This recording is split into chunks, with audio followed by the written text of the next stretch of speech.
Bonjour à toutes et à tous. Avant de se plonger dans le 29e épisode de la saison 7 de Vue du banc, où on va revenir sur les matchs des deux sélections françaises, à la fois les Bleuets et les A, un petit message pour vous rappeler Coparena, l'application, le média qu'on a lancé il y a maintenant un peu plus de 3 mois, qui continue à bien tourner. Je vais d'ailleurs vous parler des derniers contenus. Du côté des émissions, il y a eu le 3e épisode de la saga consacrée à l'OM de 1990-91. Donc cette fois on parle de la demi-finale.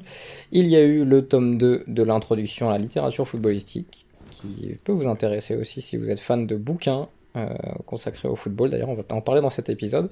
Du côté des articles, il y a le nouveau Data Focus d'Ismaël et Julien Asunsao sur quelques stats avancées sur les projections sur la fin de saison. Et du côté des analyses, Florent a récemment analysé le Lyon PSG remporté par les Parisiens 4-2. Donc voilà, il y a beaucoup de contenu qui continue d'arriver sur la plateforme et même des nouveaux contributeurs. Elton Mokolo nous a rejoint récemment. Donc n'hésitez pas à vous abonner sur coparena.com pour avoir encore plus de contenu de notre équipe. Vue du banc, le podcast pour comprendre le jeu, vous est présenté par PMU.fr. Et nous voilà donc avec Christophe Huchely. Salut Christophe. Salut Raphaël. Je suis ravi de t'avoir avec moi. Florent Tonucci n'est pas là ce soir, mais on a l'honneur, le plaisir, la joie de recevoir un des cofondateurs de Vue du banc et dans l'esprit d'ailleurs le fondateur de Vue du banc, celui qui a pensé en premier à lancer ce podcast. C'est Julien Maumont. Salut Julien. Salut Raphaël, salut Christophe, salut à tous. Quelle allégresse d'être avec vous. Julien Maumont qui est un peu notre grand chef à tous finalement, notre chef moral. Quelle est ton actu en ce moment Julien depuis la fin de Téléfoot? Eh bien, j'attends patiemment que la procédure de départ se concrétise et on a de quoi s'occuper ensemble, puisqu'on peut le dire maintenant, on travaille sur un projet de 4e bouquin qui est déjà bien avancé, que l'on doit rendre prochainement. Et donc ça remplit bien les journées. Oui, qui est très bien avancé, il manque juste moi en fait, on peut le dire, hein. Je suis le Je ne dernier voulais pas larron. te jeter à la vindicte populaire, mais c'est vrai. Ouais, mais écoute, Christophe en parle à tous ceux qui nous connaissent, donc de toute façon je suis grillé depuis longtemps sur le Discord, je me fais attaquer. Donc là, n'hésitez pas d'ailleurs à rejoindre le Discord où on pourra parler de plein de sujets, dont le foot. Discord de Vue du banc, il est trouvable sur les réseaux sociaux assez facilement. Juste Christophe. comme ça, Raphaël, Oui. en fait, si j'en parle, c'est qu'on est arrivé à un point exceptionnel, c'est-à-dire que même s'il y aura 2-3 ajustements, j'ai mis le point final à mes parties, alors que tu n'as toujours pas écrit une lettre. C'est-à-dire que là, on est vraiment sur un truc, c'est du jamais vu, je pense, en termes d'écart temporel. Oui. Oui, j'allais dire pour ma défense, mais j'ai pas envie de me défendre parce qu'après je sais que t'as préparé déjà plein d'arguments, donc je Est-ce qu'on suis. peut dire que Christophe est le Claude Puel un petit peu du projet, c'est-à-dire le bâtisseur, celui qui met en place les choses, et puis Raphaël, t'es un petit peu le Rudy Garcia, c'est-à-dire que tu récoltes les fruits au final en mettant le point final et tu remportes le titre de champion de France. Ah, c'est salaud quand même, hein. C'est d'accord. Je sais pas trop comment prendre ça, j'encaisse. Mais en glorifiant, en passant, en faisant franchir une étape aussi sur le style de jeu. C'est un petit peu ça qui s'est passé. C'est bien, tu t'es bien rattrapé. Puisque tu as été gentil avec moi, Julien, je vais te lancer sur le match des Bleuets, perdu 1-0 contre le Danemark. On va commencer par les Bleuets, puisque c'est le dernier match là, qui vient de se dérouler. On enchaîne après ce visionnage. Défaite 1-0 en toute fin de match sur un but de Dreyer, qui avait fait du mal contre Liverpool. D'ailleurs, tu l'avais dit, Julien, sur notre conversation Facebook.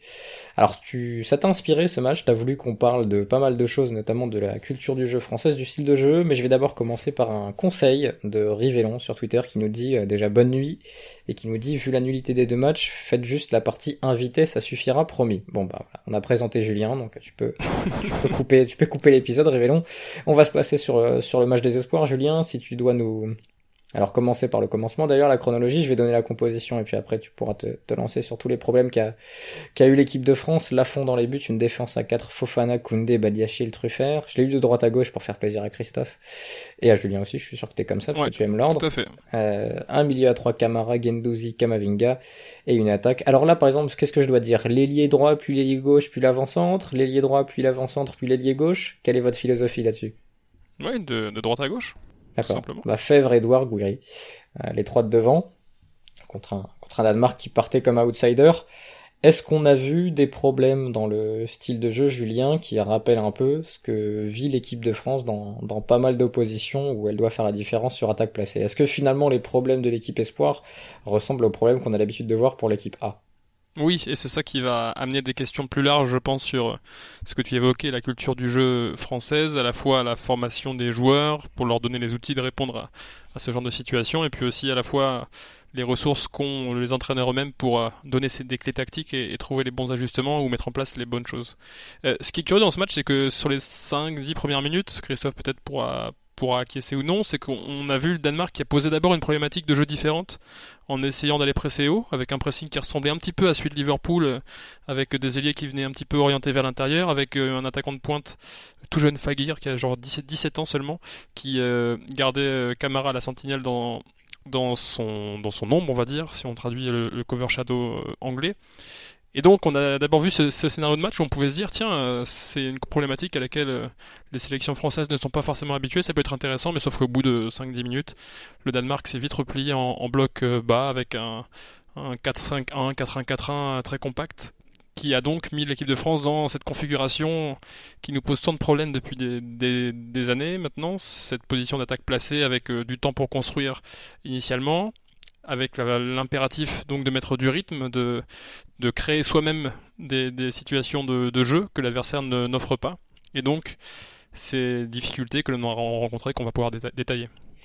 Il y a, puisque Julien a mentionné le Danemark et le style de jeu du début de match, ça nous permet de parler du coach danois, Christophe. D'ailleurs, c'est une question de Lisha179 sur Twitter qui nous demande de dire un petit mot du coach danois, Capellas, qui n'est pas danois, hein, d'ailleurs, pas du tout. Oui, qui est espagnol. D'ailleurs, on vous le conseille, un article je crois que c'est Rémi Dendani qui a écrit un article sur le style de jeu des espoirs danois il y a déjà un an de ça, j'ai l'impression. Je sais pas, je l'avais lu il y a longtemps, je crois que Julien que tu l'as lu récemment, en partie en tout cas. Je l'ai pas lu en entier, non. Ouais, il faut poser une demi-journée, mais c'est parce que c'est extrêmement approfondi et ça va vraiment dans les détails, et c'est vrai qu'il a une philosophie intéressante. Bon, c'est l'école espagnole, l'école Cruyff, un petit peu cette idée-là. Ouais, bah Christophe, tu peux nous en parler un peu de son parcours, et puis il est passé avec d'autres coachs aussi, notamment je crois avec Peter Bosz, et puis de ce qu'a proposé le Danemark, au moins par séquence. Moi je suis arrivé à un moment juste avant la mi-temps, après un autre enregistrement d'ailleurs, où le Danemark avait le ballon un peu, a réussi à sortir un peu proprement, à quoi ça devait ressembler jusqu'à ce que finalement la France impose son bloc. Ouais, alors il y a plusieurs choses déjà sur le parcours, je vais pas réciter sa page Wikipédia, mais globalement, historiquement c'est un assistant, je dis historiquement parce que c'est un entraîneur qui a quand même un certain âge, il est né en 67, donc effectivement une petite cinquantaine, donc voilà, c'est son premier poste de numéro 1 depuis 2019, donc on l'a jamais vraiment vu mettre sa patte sur une équipe première, donc on doit plus se baser sur, en gros, les mecs dont il a été l'assistant, pour voir un petit peu à qui se greffer, entre guillemets, les clubs par lesquels il est passé. Donc globalement, effectivement, tu disais, assistant de Peter Bosz à Dortmund, il a été aussi l'assistant de Jordi Cruyff, et ancien, alors je sais pas si c'est historique, parce qu'il a pas non plus passé 50 ans, mais voilà, c'est un ancien responsable de la Masia. Donc ouais, du coup, on cerne assez bien, si en plus tu rajoutes son amour de Cruyff, on visualise assez bien le profil d'entraîneur que c'est. Ça se voit sur le début de match, où ça se voyait d'ailleurs aussi en qualif, de ce que j'ai aperçu, le Danemark avait quand même, on va dire, pas mal la balle sur la plupart de ses matchs. Et sur le début, t'as de la possession, t'as du pressing, enfin voilà. Je sais pas si le mot terme c'est dilué, mais en tout cas c'est pas extrême. C'est-à-dire que le Danemark ne va pas non plus presser à 8 en individuel dans le camp adverse, mais t'as quand même 4 joueurs qui sont assez agressifs. Enfin voilà, c'était assez bien pensé, assez volontaire aussi sur les phases de possession. T'as à la fois on va dire la volonté de parfois un peu calmer le jeu, construire progressivement, dicter le tempo avec les phases où tu fais un peu tourner entre défenseurs, et aussi la volonté de construire les attaques avec des redoublements, des appuis remises, mais assez intelligents pour essayer de se projeter, des recherches de troisième homme, etc.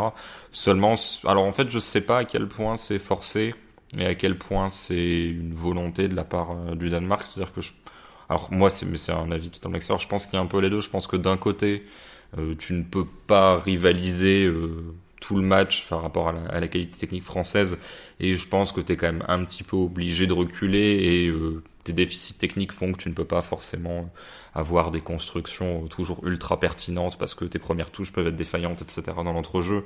Donc du coup, ça peut être un peu risqué, si tu perds la balle en zone intermédiaire, de te manger une transition. Je pense que là-dessus, il y a à la fois le côté le côté c'est la marche est un peu trop haute sur le fait de vouloir maintenir cette philosophie-là. Et je pense aussi qu'en fait, en voyant que le bloc médian bas, un bloc qui était quand même assez bas de la part du Danemark, en voyant que la France ne faisait rien, je pense aussi que le Danemark finalement s'est dit, on est quand même dans une forme de confort, et que c'est peut-être pas la façon absolue qu'on veut développer, mais finalement ça nous amènera a priori à 0-0 pendant assez longtemps parce que cette France-là n'est pas très dangereuse. Donc je pense qu'il y avait une forme de test au début, d'attendre, et au final quand tu vois que l'adversaire ne fait pas grand-chose, tu te dis bon bah finalement on peut prendre un point en jouant comme ça, et puis peut-être qu'en faisant un peu plus à un moment, on arrivera à en chercher 3, et ce qui s'est passé parce que le Danemark l'emporte 1-0. Je vais donner la composition du Danemark où on va se rendre compte qu'on connaît très peu de joueurs et que de toute façon la plupart sont des homonymes, donc on risque de les confondre. Dans les buts, Christensen, une défense à 4, Carstensen, Nelson, Sorensen, Poulsen. Tous des homonymes mais on ne les connaît pas. Andersen, Narte au milieu de terrain, Isaksen à droite, Lindström dans l'axe, Brune Larsen, lui qu'on connaît à gauche, et puis Fagir en pointe, tu l'as dit Julien, mais donc il y a pas de top joueur européen. Le plus connu c'est Brune Larsen qui avait été à un moment très coté à Dortmund et c'est beaucoup plus compliqué pour lui depuis. Je sais même plus où il est honnêtement. Ah bah Anderlecht. Il est à Anderlecht et en crise de confiance complète, c'est-à-dire qu'il n'a pas encore marqué, pas encore fait de passe décisive. Il a été remplacé 2 fois à la mi-temps sur ses 2 dernières titularisations en championnat. Depuis il est entré 3 fois, il a pas fait une seule fois 90 minutes de jeu, donc c'est vraiment une grosse crise de confiance pour lui. Donc voilà pour la composition danoise, il n'y avait pas de quoi redouter ou craindre des individualités. Alors Dreyer qui est entré est plutôt un bon joueur et d'ailleurs c'est lui qui a marqué le but pour le Danemark, mais ce qui va nous intéresser surtout, Julien, c'est ce qu'a fait l'équipe de France avec le ballon, puisqu'elle l'a eu 66% du temps, 740 passes au total sur l'ensemble du match, que 384 du côté du Danemark, et seulement 6 tirs pour l'équipe de France. 2 cadrés en 90 minutes, contre une équipe qui n'a pas proposé plus, qui a fini à 3 tirs et 1 cadré. Donc voilà, avec 2 fois moins de possession, le Danemark a fait 2 fois moins de tirs. Donc là, c'est plutôt logique, mais c'est les occasions non créées par la France qui sont gênantes et qui en fait rappellent tout, tu l'as dit un peu en introduction, tous les problèmes que vit l'équipe de France A contre les mêmes problématiques tactiques finalement. Comment et par quoi tu les expliques, par exemple, quelles sont les séquences aujourd'hui sur ce match qui t'ont, et au-delà de toi d'ailleurs, mais qui ont posé problème tout court, parce que j'imagine que ça va être une grosse partie de l'analyse pour le staff français avant le match contre la Russie. Ouais. Alors d'abord, qu'est-ce qui était mis en place pour essayer justement de casser ce bloc bas? On a vu une sorte d'asymétrie offensive qui était un petit peu liée au profil des joueurs alignés, comme Fofana était couloir droit en défense pour combler la suspension de Dagba. Il a forcément un profil moins offensif que Truffert à gauche, donc Fofana restait un peu plus dans un rôle de soutien, là où Truffert était vraiment très haut, très excentré dans le couloir gauche. Ce qui faisait que Gouiri, lui, rentrait demi-espace gauche et que Guendouzi était plus dans un mode d'organisateur un peu plus reculé. Si on compare par exemple à Camavinga côté droit qui était lui vraiment demi-espace droit et Fèvre restait assez excentré au couloir gauche. Donc on avait quand même une occupation sur le papier assez rationnelle des espaces. On avait les 2 zones entre les lignes autour de la sentinelle Narte danoise qui étaient occupées par Gouiri et par Camavinga. On avait de la largeur avec Truffert, avec Fèvre. On avait un bon passeur reculé avec Guendouzi. On a aussi des défenseurs centraux, on en parlera, Badiachil et Koundé, qui sont censés faire des différences par la passe. Donc sur le papier, tout allait bien. Le problème, c'est qu'on a vu la volonté en effet de créer des combinaisons à 3 sur les côtés. Gouiri, Guendouzi, Truffert, Fèvre, Camavinga et Fofana en soutien. Mais voilà, c'était un peu prévisible. Le Danemark a mis du nombre pour les neutraliser en étant toujours en 3 contre 3 ou 4 contre 3 avec le soutien de la sentinelle ou d'un défenseur central. Donc c'était finalement une question individuelle ensuite pour essayer de forcer ces infériorités ou égalités numériques. On a vu Fèvre et Gouiri passer quelques fois, mais quand on en passe 1-2, c'est difficile ensuite d'en passer 3 ou 4. Et donc ce contexte de jeu n'a pas été favorable, et ça en plus été parasité, et c'est là où on va venir au cœur du problème, par des comportements individuels qui peuvent être liés aussi à des consignes qui leur sont données, qui ne sont pas optimaux, et je peux peut-être passer la main à Christophe parce que ça l'a choqué particulièrement sur les comportements de Badiachil et Koundé notamment. Ouais, bah du coup, je vais enchaîner sans relance de la part de Raphaël. C'est vrai qu'en fait, alors c'est un secret pour personne, on voit tous beaucoup de matchs, et on peut facilement s'énerver sur des collectifs qui sont pas forcément aboutis ou autres, et c'est pas toujours facile de savoir quelle est la part de l'entraîneur, quelle est la part de contexte. C'est-à-dire. Et ce qu'il faut préciser là, quand même, Christophe, parce que c'est du foot de sélection et en plus de sélection espoir, donc t'as pas de long stage à préparer. On n'attendait pas le feu collectivement. Il faut être clair. Ils ont eu une seule séance. Ouais, non, on savait qu'il y avait beaucoup de talent, mais on s'attendait pas à ce que ce soit un truc très léché, Chili de Bielsa, où les mecs ont tous les mêmes codes. Oui, c'est ça. Et c'est pour ça, c'est un peu cette petite intro pour poser le contexte, c'est-à-dire que j'essaye au maximum de le prendre en compte et de prendre en compte le profil des joueurs. Là, j'ai vu quasiment tous les matchs de cet Euro Espoir, typiquement, pas une petite digression, mais l'Angleterre qui perd face à la Suisse. L'Angleterre avait à peu près les mêmes principes de jeu. Enfin, il y a pas mal d'équipes finalement qui avaient. L'Allemagne c'est pareil, l'Espagne c'est pareil. Cette envie, voilà, d'avoir un jeu de position, d'installer tout ça. Et en fait, du côté de l'Angleterre, tu vois que les profils des défenseurs sont pas forcément des joueurs habitués à ça et qu'au final, je sais pas si l'entraîneur a pas réussi à les convaincre, s'ils ont pas les qualités ou autres, mais tu sentais que la limite venait finalement des individualités à qui on demandait des choses qu'ils avaient peut-être jamais fait de leur vie ou pas suffisamment pour être en confiance là-dessus. Donc effectivement, il y a des choses sur l'animation dans le dernier tiers où c'est compliqué finalement de trouver des relations entre les joueurs ou de trouver exactement les bons circuits de jeu. Je veux dire, même Chelsea avec Tourelle a encore du mal vraiment dans le dernier tiers adverse. Donc là-dessus, c'est embêtant quand les individualités s'expriment pas au maximum et voilà, mais c'est difficile de masquer les faiblesses et de créer des relations socio-affectives entre les joueurs sur le plan offensif. Maintenant, moi, ce qui m'embête, c'est l'attitude des deux défenseurs centraux, je mets Fofana à part, qui joue côté droit mais qui est un central. C'est que en club, et Badiachil et Koundé ont cette volonté, cette consigne aussi, mais de porter la balle et d'aller casser les lignes par la passe ou en tout cas d'aller fixer. Enfin, par la passe, même voilà, courir avec le ballon, mais en tout cas, tu les mets, c'est pas comme Varane qui, en club comme en sélection, peut avoir tendance à jouer de manière un petit peu neutre.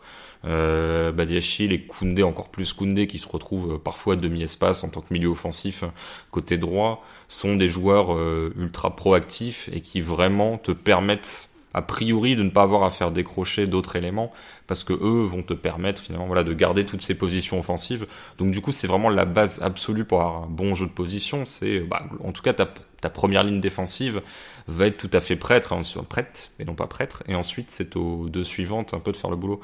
Or là tout le match Koundé et Badiachil font des passes soit entre eux, soit à 2 mètres sur la droite vers Fofana ou à 6 mètres sur la gauche, parce que Truffert était un petit peu plus haut sur la gauche en phase initiale. Mais globalement, t'as des passes où en fait, tu te dis les joueurs sont à contre-emploi et c'est même pas qu'ils ont manqué de temps et que du coup le naturel revient au galop mais ils rentrent pas dans le projet de jeu. Non, je pense sincèrement que si ces joueurs-là ne sont pas coachés, si tu leur dis il n'y a pas de coach, en gros, allez-y, faites ce que vous voulez, machin, les mecs se mettent d'accord entre eux. Je pense sincèrement que la France joue beaucoup mieux au foot parce que ces deux joueurs-là ont des qualités et une attitude naturelle à faire des choses qui sont bonnes pour le collectif. Et là, ils ont fait l'inverse et ça n'apporte rien, quoi.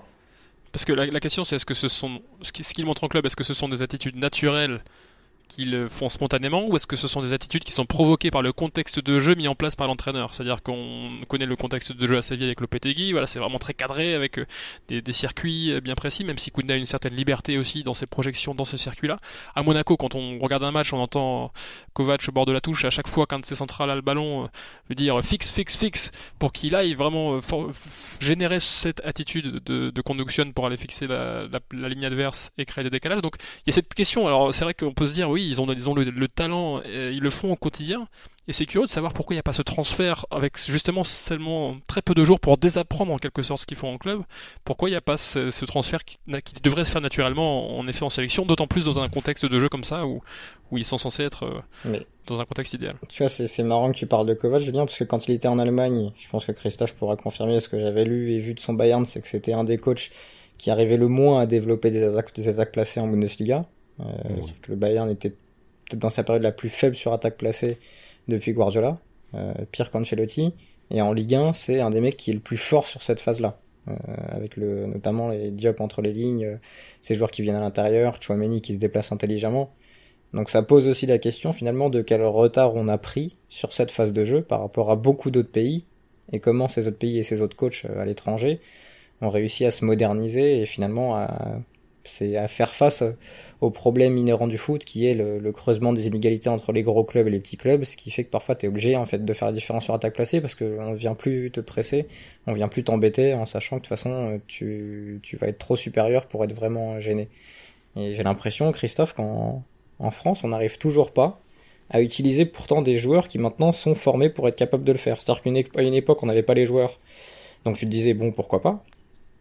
Et aujourd'hui, finalement, quand tu vois les noms, quand tu vois Koundé et Badiachil, quand tu vois Truffert, qui est aussi quelqu'un qui est capable de résister à la pression et de casser à l'intérieur, quand tu vois Gouiri et Fèvre, on pourra en reparler, qui jouent dans des équipes qui ont l'intention, parfois en tout cas, de ressortir depuis l'arrière et après de jouer entre les lignes, quand tu vois Kamavinga qui a été capable de le faire à certains moments, c'est encore plus frustrant parce que t'as l'impression que tu vas à l'encontre finalement de ce que tu as appris à tes joueurs, tes nouvelles générations de joueurs à faire. J'ai l'impression que l'Angleterre a fait un peu le même boulot sur la formation individuelle, avec les Foden, les Maddison, les Grealish, les Sancho, je pourrais en citer d'autres encore, je suis sûr que j'en oublie, des mecs qui sont capables de jouer entre les lignes, les Bellingham et compagnie. Saka aussi qui est intéressant, et pourtant collectivement j'ai l'impression que l'Angleterre a plus d'idées sur comment faire de l'attaque placée que la France, chez les jeunes en tout cas. Je vais essayer de pas être trop agressif avec les coachs, parce que je pense que c'est pas forcément des limites, je pense que c'est simplement un parti pris. Là typiquement, je pense que dans l'idée de Ripoll, en tout cas je vois pas d'autres possibilités. Je pense que c'est un peu comme Deschamps, c'est-à-dire que tu fais le ratio risque-bénéfice et tu te dis faire monter ton central, faire des passes à l'intérieur, si jamais tu perds la balle, tu peux assez vite avoir des transitions à dire 2 contre 3, 3 contre 3 à gérer, ça peut être un petit peu compliqué. Du coup, là, malgré tout, les redoublements de passes latérales, centrales ou entre les centraux, etc., mine de rien, ça faisait un peu reculer le pressing adverse et du coup, ça t'offrait quand même une sécurité où tu arrivais, on va dire, t'arrivais dans le rond central sans avoir éliminé personne, disons. Ça peut être vu comme une forme de pragmatisme qui pour moi n'en est pas un, mais au moins pour moi je vois ça parce que sinon je vois aucun intérêt à faire des passes à 2 mètres. J'entends bien, mais quand t'as une ligne de 4, Fofana, Koundé, Badiachil, Truffert, Camara qui les soutient et que t'es effrayé, si c'est ça, et que t'as peur de la ligne offensive Brune Larsen, Fagir, Isaksen, et au point de pas vouloir à ce que tes centraux s'engagent vers l'avant. Enfin, quand est-ce que tu vas t'engager vers l'avant, du coup, si tu le fais pas quand t'es individuellement beaucoup plus fort que l'adversaire? Pas comme ça. Tu fais comme la France de Deschamps, tu arrives, en gros, tu forces une situation où l'adversaire est assez regroupé, puisque c'est quand même les situations quand l'adversaire n'est pas plus fort, parce que pareil, la France de Deschamps aime bien contrer, mais il faut avoir quelqu'un à contrer, quoi. Et ensuite, tu essayes de faire la différence par des individualités, par des centres ou autres, et en te disant, au moins, a priori, on va rester à 0-0. Moi, je vois ça comme calcul, mais juste pour vraiment répondre à ta question, je pense que c'est une volonté d'entraîneur, parce qu'en fait, quand tu vois la formation et les centraux français qui émergent, alors parfois il faut un peu les pousser, type Upamecano, il a vraiment ce réflexe-là maintenant. C'était pas forcément un truc naturel, c'est aussi. Ouais, après quand tu lisais les trucs chez les jeunes d'Upamecano, le mec faisait tout le temps des rushs. Donc, non, bien sûr. Il y avait cette idée-là. J'avais les échos du coup des gens qui suivaient Valenciennes à la Voix du Nord que je côtoyais, qui Upamecano était suivi de longue date par à la fois les gros clubs type Manchester et aussi ceux qui jouent au sol, type le groupe Red Bull qui demande au centre de porter la balle.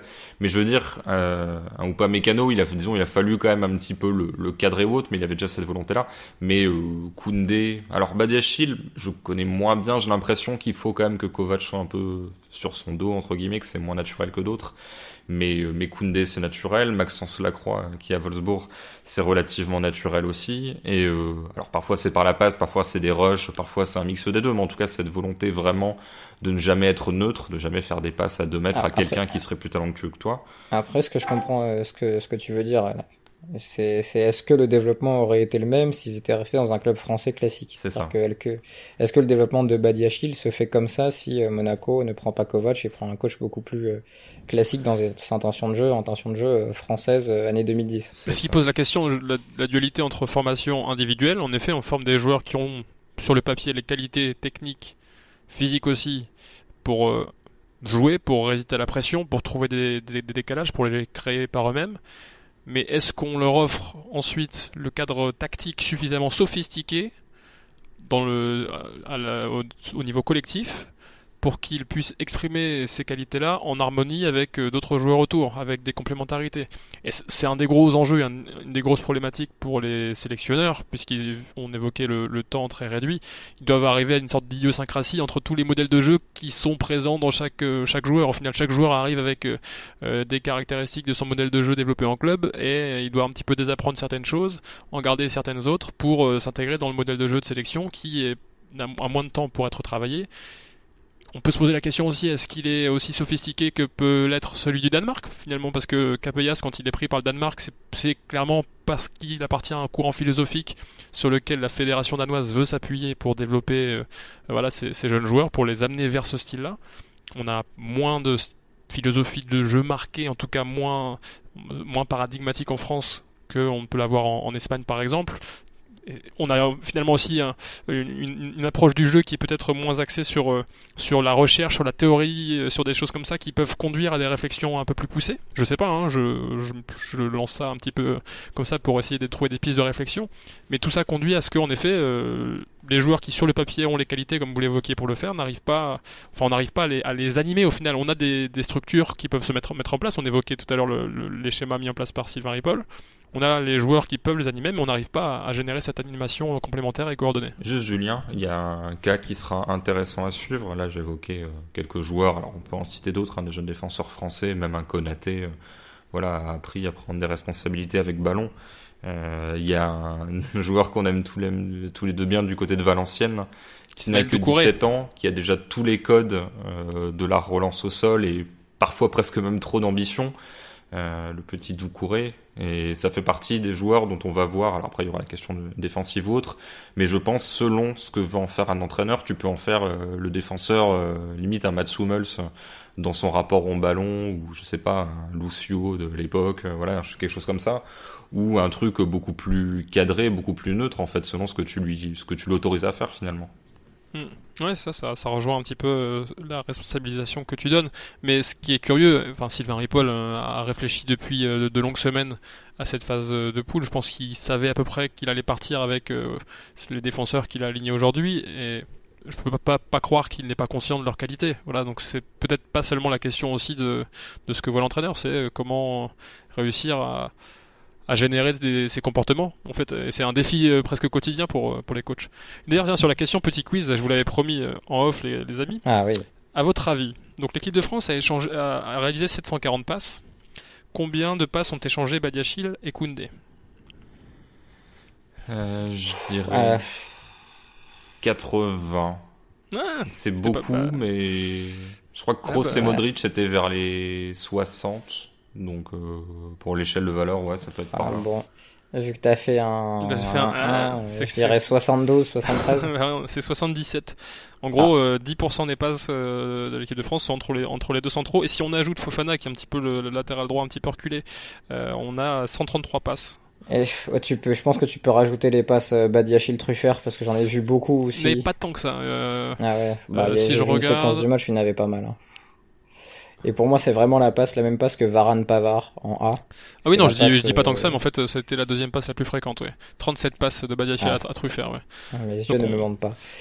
Non, mais c'est la même passe que la Varane-Pavard, où en fait, l'équipe de France n'arrive pas à casser à l'intérieur, donc tu t'appuies sur le latéral, qui est pressé sur le temps de passe, qui remet au central, qui remet à l'autre central, jusqu'à ce que finalement, soit tu sois pressé et tu joues long et tu gagnes le second ballon ou pas, ou il y a un milieu qui vient décrocher dans tes pieds, qui arrive à se retourner, mais t'as perdu un joueur entre les lignes. Et ça, en fait, du coup, toi qui est dans un processus de formation dans lequel nous ne sommes pas, nous, avec Christophe, sur les diplômes, qui côtoie des éducateurs au quotidien, qui a côtoyé aussi des éducateurs dans différents clubs, qui a pu échanger, qui a échangé avec des formateurs, est-ce que tu ressens dans la formation, même si t'es pas encore au plus haut niveau de formation, qu'il y a des lacunes dans ce qu'on peut apporter aux coachs comme clé à donner pour les joueurs, justement, pour les aider à adopter des comportements optimaux dans ce genre de situation? Bon, moi, je suis pas encore assez haut dans les diplômes pour savoir vraiment ce qui est préconisé et les outils qui sont donnés, parce que je suis au premier niveau de diplôme, donc c'est plus de l'encadrement, de l'animation que vraiment de la tactique et de la technique, mais je pense que, et c'est pour ça qu'on sort des centraux aussi modernes aujourd'hui qui jouent autant vers l'avant, je pense que les formateurs et les coachs de jeunes sont, malgré l'enjeu du maintien dans les championnats régionaux et de vouloir monter en 14R1, en 14R2, en 17 NAS, en 16R1, etc.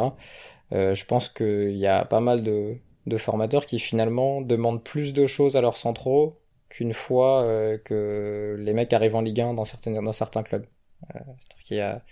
Et alors c'est plus facile de le faire quand t'es en bas que quand t'es en haut et que tu risques ton poste à chaque journée, mais c'est pour ça que je pense qu'il y a parfois des joueurs qu'on voit en Ligue 1 où on ne soupçonne pas ce qu'ils sont capables de faire, et puis ils vont à l'étranger et tu dis ah bah oui, il sait faire tout ça, parce qu'en fait le mec, tu l'as vu pendant toute ta formation, tu sais très bien qu'il est capable de faire tout ça, puis il arrive en Ligue 1 et il est un peu réfréné par ce qu'on fait autour de lui, et ça je pense qu'en tout cas c'est un vrai problème, et c'est d'ailleurs pour ça que tu vois parfois des clubs en U12, U13 avant que les petits aillent dans les centres de formation, et du coup ils partent en U14, en U15 s'il y a de la préfo, en U16 si c'est plus tard. mais tu vois des clubs en Île-de-France et même dans la France en général qui ont des principes de jeu plus modernes que ce qui se fait en Ligue 1. Notamment la CBB. Non, mais Il y a quelques saisons. c'est pas pour parler de moi, non, mais vraiment, même des équipes, des adversaires que j'ai croisés, tu vois, des équipes qui jouent super bien. Bah, il y a 2 ans, il y a 1 an et demi, j'avais les U12 du Restar, on avait joué les U12 de la CBB et t'avais C'est Boulogne un Billancourt gardien. pour les non-parisiens. Ouais, il y avait un gardien qui jouait, c'était encore du foot à 8, mais il y avait un gardien qui jouait en dehors de sa surface, tout le temps en possession. Et du coup, nous, on était en galère pour les presser parce qu'ils étaient un joueur de plus. Et ça, c'est un truc que tu vas voir dans quelques équipes hipster en Europe, tu vas le voir dans quelques clubs très fortunés parce que c'est plus facile de le faire quand t'es meilleur individuellement. Je l'ai vu Mais sur de la tu D2 le allemande il y a mets- pas longtemps, ouais. Un gardien Voilà, qui bah sort de oui, sa c'est surface ça. comme ça. Peut-être à Kiel, qui le Ouais, fait souvent. qui le fait, mais j'ai vu à Bochum aussi. Et en Ligue 1, si tu le fais, je pense que... Alors, j'allais dire, Pierre Ménès va se moquer de toi. Bon, peut-être plus maintenant, mais... Rajkovic le fait un petit peu à Reims. Non, c'est vrai en plus. Oui, non, mais je pensais à ce que tu m'avais dit en début de saison, ce que tu nous avais dit sur Rajkovic en début de Oui, saison. non, on l'avait survendu, donc je m'attendais à C'est un génie du but. C'est le secret professionnel. Non, mais voilà, je pense que vraiment les joueurs sont en avance sur les coachs. Et là, on va encore reparler de la formation, où finalement les mecs qui arrivent en Ligue 1, ils arrivent à 45, 50, 55 ans à cause du parcours de formation, parce que c'est des anciens joueurs qui ont commencé à 40 ans, qui après passent des diplômes. Ce qui est intéressant d'ailleurs, parcours pro, et puis ils arrivent sur des générations qu'ils ont pas formées, qu'ils connaissent pas, et ils sont encore sur des idées un peu datées. mais on voit des choses intéressantes, Christophe, d'entraîneurs qui sont passés justement par la formation plus ou moins récemment, quoi. On voit Franck Casalance par exemple, on a vu Julien Stéphan. En Bundesliga par exemple, qui est devenu un petit peu un championnat référence, on fait beaucoup confiance à des entraîneurs qui sont issus des équipes de jeunes. Est-ce que c'est pas là aussi l'une des solutions de mieux mettre en avant des entraîneurs qui ont ce parcours formateur qu'évoquait Raphaël? Oui, et ça me fait penser que pour un prochain format Copa Arena, je regardais les matchs alors qu'on avait déjà vu pour le deuxième bouquin, mais les matchs du Barça B de Guardiola. Mais comme j'avais vu les matchs du Barça B époque Xavi, donc une dizaine d'années plus tôt, ça me permettait de comparer. Et l'écart est totalement délirant. Et tu vois, alors c'est pas pour faire un truc pro Guardiola ou autre, hein, mais l'argument qui peut parfois être sorti, oui, les moyens, tout ça, c'est sûr que ça facilite les choses. Maintenant, le Barça B de Guardiola, il joue mieux que 95% des équipes en Europe actuellement, alors que c'est sa première année de coach. Je dis pas, il avait des bons joueurs, voire des très bons joueurs, il avait les Busquets, Pedro, etc. dans cette équipe-là. Mais c'est pour dire que à partir du moment où t'es président, t'es directeur sportif, je sais pas, et que t'as un mec qui, avec l'équipe réserve, avec les U19 ou autres, réussit à faire des trucs vraiment intéressants dans les principes de jeu, au-delà des résultats, ça peut être intéressant. Alors je sais pas s'il faut faire comme en Allemagne, où un Tourelle va être nommé, je crois qu'il fait 1 année avec les jeunes et il est nommé juste derrière. Alors ça a fonctionné, pareil pour Nagelsmann, mais on va dire qu'ils ont pas eu, ils avaient pas un passé incroyable. En gros, ça marchait assez vite. Avec, il me semble que les deux c'était l'U19, et hop, on leur file un poste assez tôt. Je sais pas s'il faut faire cet extrême-là en France. Voilà, ça dépend aussi du contexte, mais c'est sûr que quelqu'un qui va être très intéressant avec les jeunes, ça peut être bien de trouver un moyen, mais bon, il y a toujours la question de diplôme, de lui mettre le pied à l'étrier, plutôt que de dire c'est l'entraîneur qui joue bien avec la réserve, et en fait le mec va faire une carrière de formateur en fait. En sachant alors je sais plus où je voulais aller du coup. Zut. Mais parce que t'as commencé à animer l'émission. Ouais, j'ai récupéré la chose. Tu me fais penser à Bill Simmons quand il apparaît dans des podcasts en tant qu'invité et qu'après 10 minutes, le mec c'est lui qui pose les questions et qui anime le truc. Quand il va dans un podcast avec Zach Lowe, quand tu parles de NBA, c'est toujours comme ça. Non mais j'avais une question, mais j'étais tellement pris par l'explication de Christophe que elle m'est sortie de la tête. Je vais essayer de la retrouver. On va continuer avec les questions sur Twitter, parce que là on est déjà à 33 minutes sur les espoirs, donc ça fait un petit peu long. Faut aussi qu'on parle de l'équipe A et peut-être qu'on parle un peu des autres matchs que Christophe a vus, parce qu'il s'est coltiné tous les matchs des espoirs quasiment depuis le début de la compétition. Question d'Hugo Hélin, un camarade, qui nous demande pourquoi Camavinga dans les deux de devant, alors en tout cas sans ballon, on pourra reparler de cette animation, Christophe, et Gouiri à gauche, alors qu'on a l'impression que faire l'inverse serait plus logique pour les deux. Même Camavinga qui sera juste 5-10 mètres à gauche de sa zone habituelle. Pourquoi pas un peu dans la zone que Rabiot avait occupée contre le Portugal avec les A. Ça, c'est ce que je rajoute après ce qu'avait dit Hugo. Mais c'est vrai que l'équipe de France sans ballon était en 4-4-2 avec Camavinga derrière Edouard, alors que Gouiri défendait côté gauche. C'est vrai que ça aurait pu être un petit peu inversé. Je sais pas si c'est ça qui fait la différence. Peut-être que la question du positionnement de Fofana et Koundé est un peu plus importante. Parce qu'il y a pas mal de gens qui nous posent cette question aussi, pourquoi Fofana latéral droit et pas Koundé. c'est peut-être un des trucs qui va être inversé sur les prochains matchs. Sachant que là, juste pour répondre, je vais laisser Julien parler de la structure sur l'aspect offensif.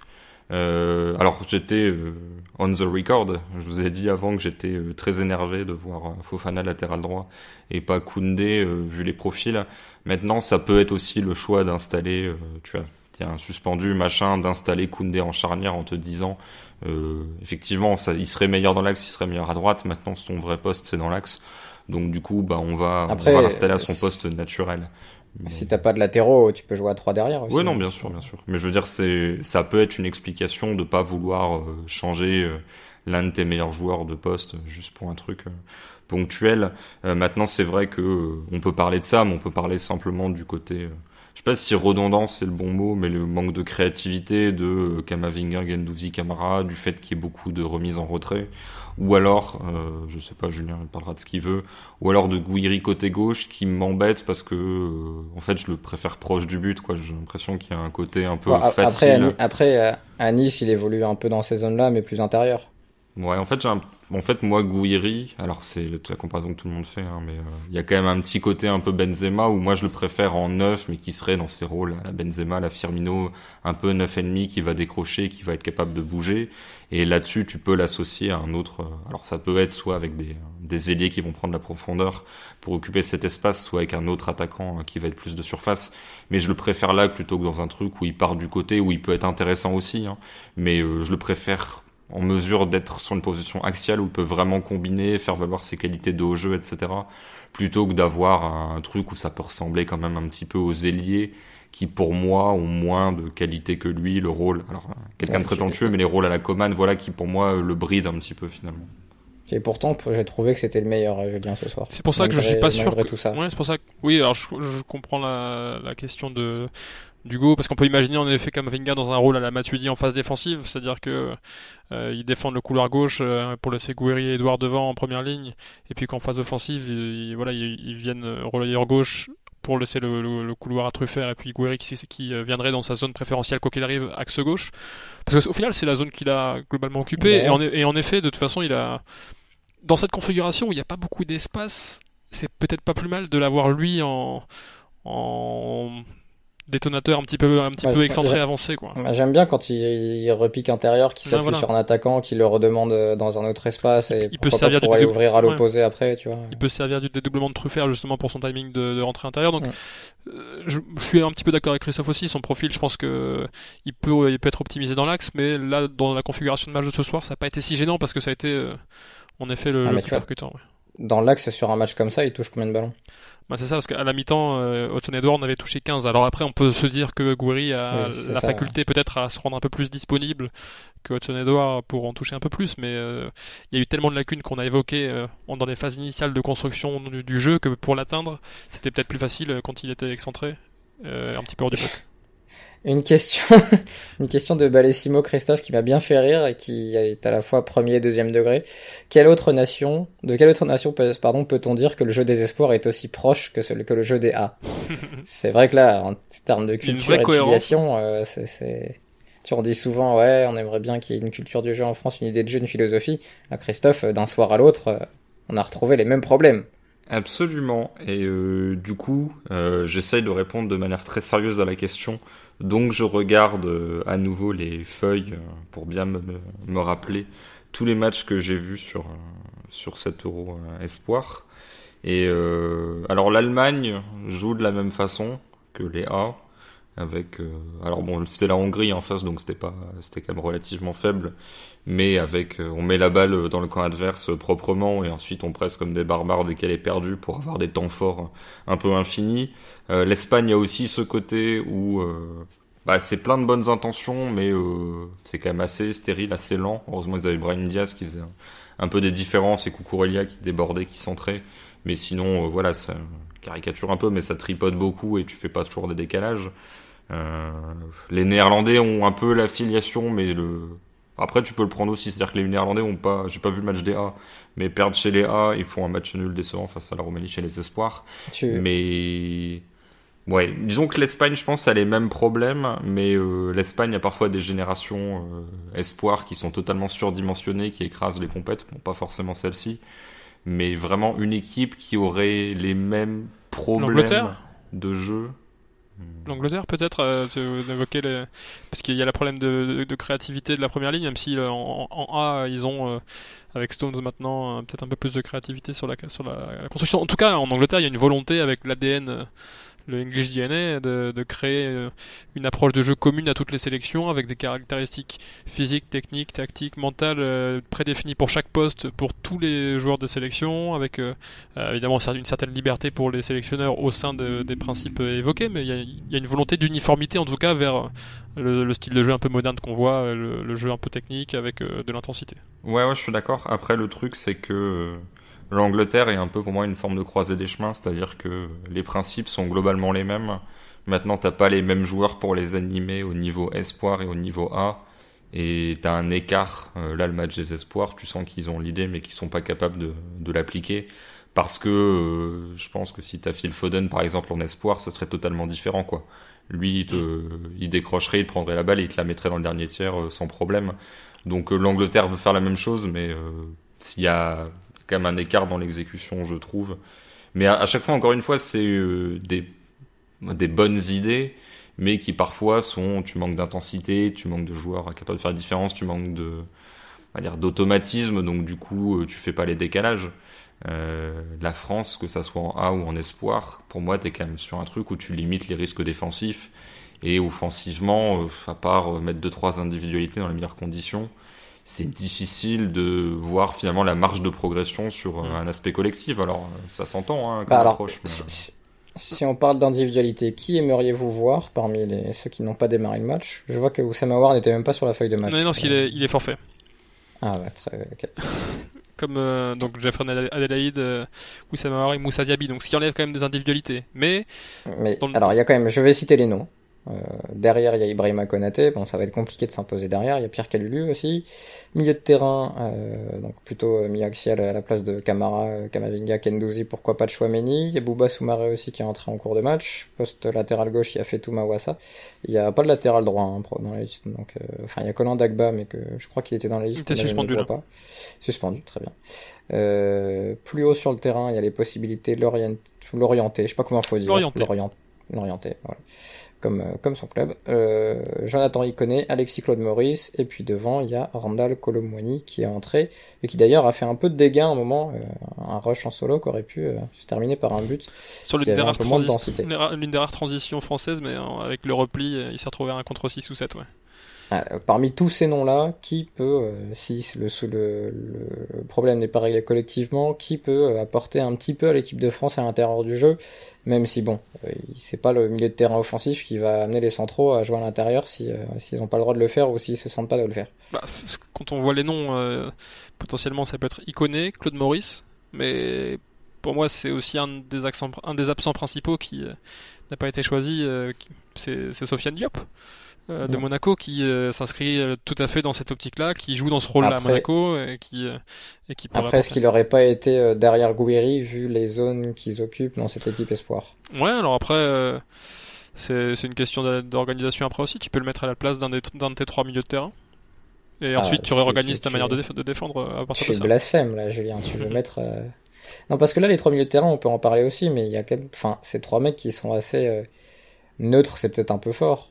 Ou est-ce que justement la solution ce serait pas de mettre un autre allié de percussion, donc je pense que ça peut être un Lorienté ou un Iconé, mais parce que Fèvre dernièrement à Brest a montré qu'en tant que relayeur il était tout à fait au niveau. Il avait fait très mal contre le PSG en coupe par exemple, dans un rôle de relayeur traditionnel où il défendait en tant que 8 et il attaquait en tant que un petit peu comme les relayeurs de City, voilà, vraiment 8 entre les lignes, meneur de jeu de half space. Ouais, donc il peut être aussi polyvalent qu'Aouar qui a fait côté gauche avec Genesio parfois et qui revient intérieur avec Garcia depuis quelques mois maintenant.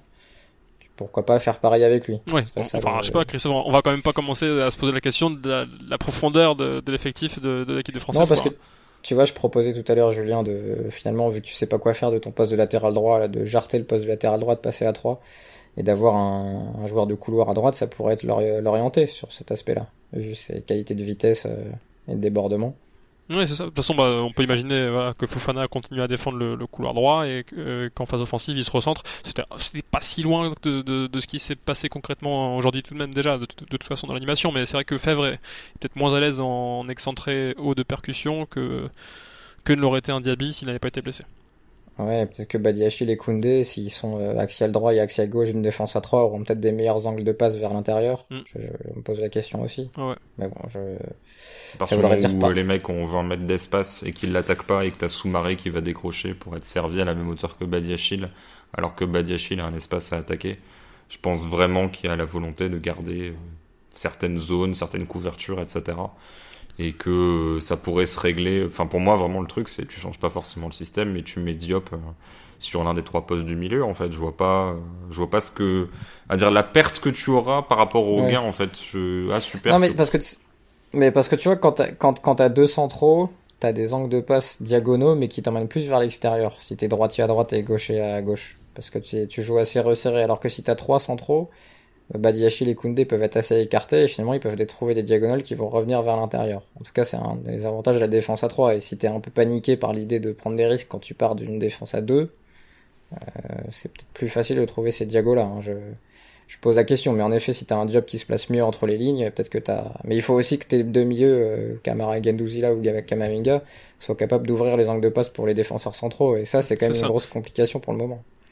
Est-ce que Tchouaméni a fait peut-être un petit peu mieux que quand il est entré, parce qu'il a aussi ses automatismes pris à Monaco de ce contexte de jeu-là, en fait. C'est peut-être ça.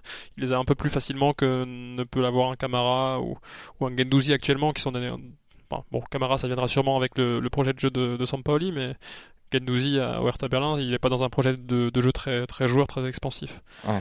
On a vu aussi Kamavinga venir décrocher plusieurs fois dans les pieds de ses centraux aussi. On a vu Soumaré le faire et ça a fait enrager Christophe en seconde période, parce qu'en effet il vient à côté de Badiachil qui a 15 mètres d'espace devant lui pour faire progresser. Donc, de toute façon, je pense que c'est un axe de progression de la France là, c'est qu'on a, sur le plan technique, on a beaucoup de bons joueurs, mais dans l'intelligence positionnelle et dans la capacité à jouer entre les lignes, on a quand même pas beaucoup de monde. Et Aouar est capable de le faire, mais Aouar il est irrégulier, on va dire, je trouve. Et puis ça rejoint les problématiques qui étaient notamment pointées par Dan Perez dans son article de décryptage de France-Ukraine sur le décrochage de Kanté, de Rabiot hors du bloc face à l'Ukraine aussi chez les A. Là, ça rejoint la question des profils. C'est-à-dire que tu peux espérer que... Alors Kanté, non, parce que voilà, c'est un rôle différent.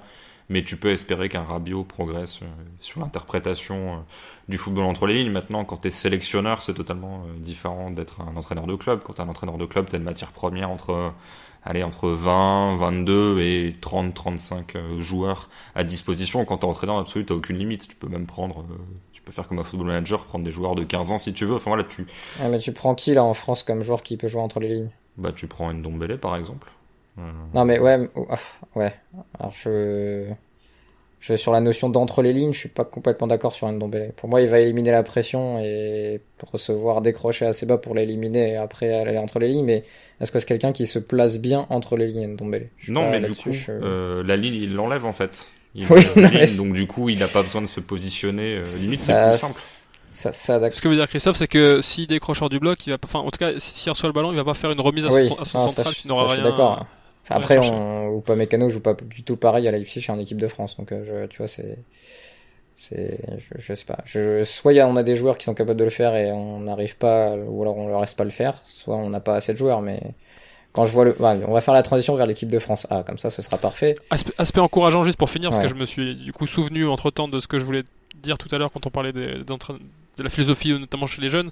Le projet qui est mis en place à l'OL par Pierre Sage, notamment la cellule méthodologie de l'OL, est intéressant parce que ça va dans le bon sens, dans le côté donner une structure très théorique, vraiment poussée au modèle de jeu qui est développé chez les jeunes à partir du jeu de position. Ça a été l'une des structures théoriques dans lesquelles ils sont allés piocher pour définir ce que c'est l'ADN OL, pour mettre en place ça dans les catégories, pour donner des clés de compréhension collective du jeu aux individus qui composent l'équipe dans les différentes phases du jeu. Donc c'est peut-être aussi le chemin qu'on prendre des différents clubs pour encore renforcer cet aspect. Une fois qu'on a formé l'individu, maintenant il faut penser l'individu dans le collectif et dans l'animation collective.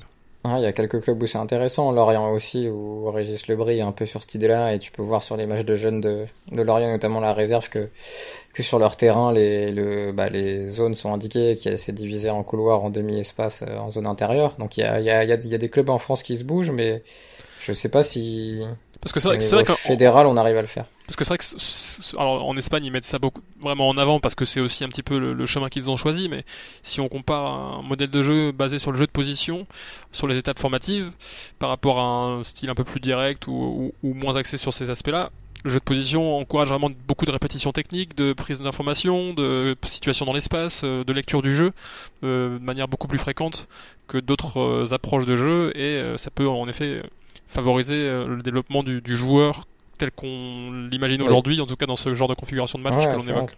Sans même vouloir copier ou emprunter beaucoup de choses au jeu de position, déjà l'idée de se dire pourquoi on sait pas jouer entre les lignes, qu'est-ce qu'on peut emprunter à droite à gauche, même des petites parcelles, pour que ces joueurs-là on les développe. Et après t'as le choix des profils évidemment aussi, mais Sofiane Diop, il y en a pas 150 en Ligue 1, des profils comme ça.